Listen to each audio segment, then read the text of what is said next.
হাদি খুব শখ করে, খুব স্বপ্ন দেখে বলতো আমরা মেরুদণ্ড সোজা করে দাঁড়াবো। সে খুব সাহস করে বলতো আমরা কোমর সোজা করে দাঁড়াবো। তার সেই সাহস আজকে আমরা সবাই আমাদের হৃদয়ে গেঁথে নিয়েছি।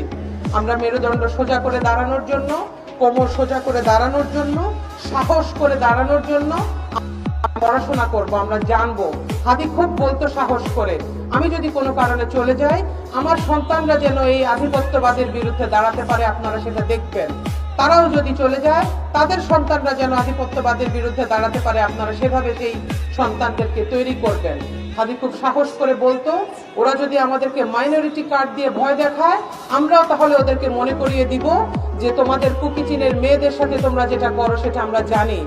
ওরা যদি আমাদের করিডোর নিয়ে ভয় দেখায়, আমাদের ট্রানজিট নিয়ে ভয় দেখায়, ওরা যদি আমাদের হিল ট্র্যাক্স নিয়ে ভয় দেখায়, আমরাও বলবো আমরাও তোমাদের চিকেন নেক চিনে নিয়েছি। আমরা জানি কখন কোথায় আমাদের শক্তি প্রয়োগ করতে হবে। একটি স্বাধীন সার্বভৌম রাষ্ট্র হিসেবে আমাদের সুন্দরবনে যখন ওরা রামপাল বিদ্যুৎ কেন্দ্র স্থাপন করে, তখন আমরা প্রতিবাদ করার ভাষা খুঁজে পাই না, আমরা তখন চুপ করে থাকি। এই আধিপত্যবাদের বিরুদ্ধে কথা বলার জন্যই হাদিদের জন্ম। আমরাও সেভাবে কথা বলবো ইনশাআল্লাহ।